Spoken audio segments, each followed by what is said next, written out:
সংবিধান সংস্কার পরিষদের যে বিধানটি ছিল রাষ্ট্রপতির আদেশ, সে আদেশে বলা ছিল যে ফলাফল গেজেট প্রকাশের ৩০ দিনের ভিতরে এটার অধিবেশন আহ্বান করতে হবে, অর্থাৎ সংসদ অধিবেশনের সঙ্গে সঙ্গে।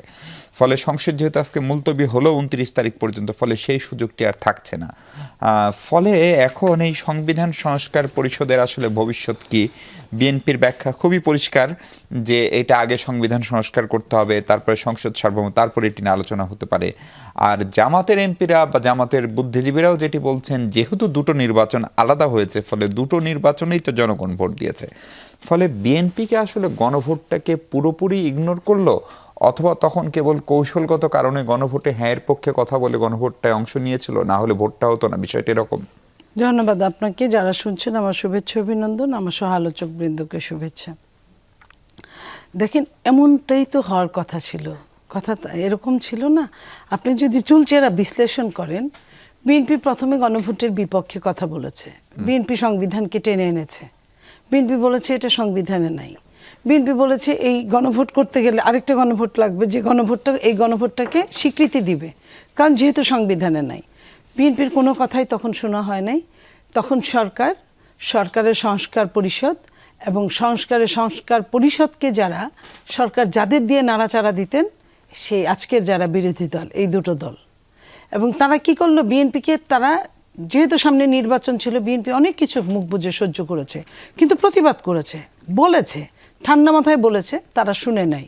কিন্তু বিএনপি ওই কথাই চিন্তা করেছে যে নেক্সট যারা ক্ষমতায় আসবে তারাই তখন দেখবে, এখন কোনো মতে সংবিধানের দোহাই দিয়ে আমরা যেটুকু করতে হয়, যেটুকু করলে কোনো সমাজের কোনো সংবিধানের সমস্যা না হয়, সেইটুকুই বিএনপি করেছে।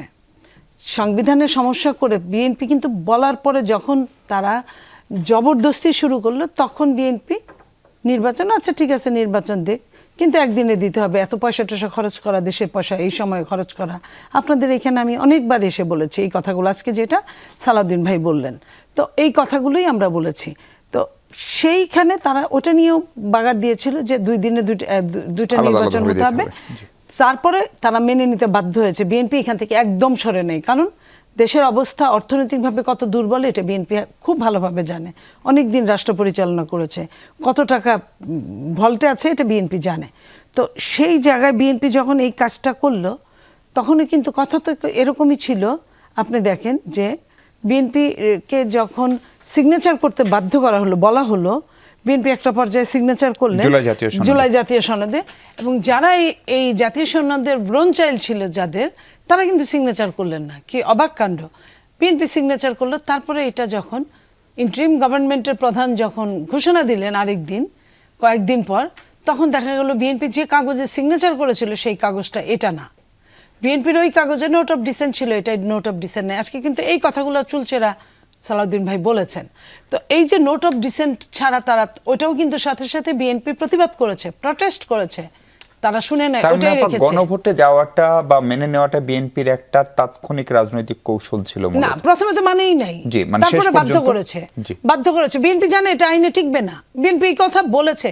কোনো কিছু বিএনপি যে ভেতরে রেখে কাজ করেছে তা না, বিএনপি প্রত্যেকটা কথাই বলেছে এটা সংবিধানে টিকবে না, এটা নেক্সট ইলেকশনের পরে এটা টিকবে না, এই ইলেকশনের দোহাই দিয়ে কোনো লাভ হবে না। তারা বিএনপির কোনো কথাই পাত্তা দেয় নাই, গেল। এবং বিএনপি যে কথাটা বলেছে যে 4টা যে আপনার প্রশ্ন ছিল, সেই 4টা প্রশ্নের একটা উত্তর হতে পারে না।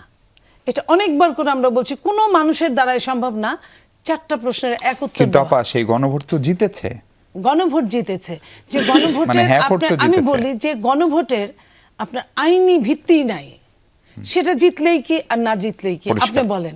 এখন আপনার সংসদে এটা উঠবে, উঠার পরে যেটা সংসদে জয়যুক্ত হয়েছে হবে, সেটা রাখবে, যেটা হবে না সেটা রাখা যাবে না।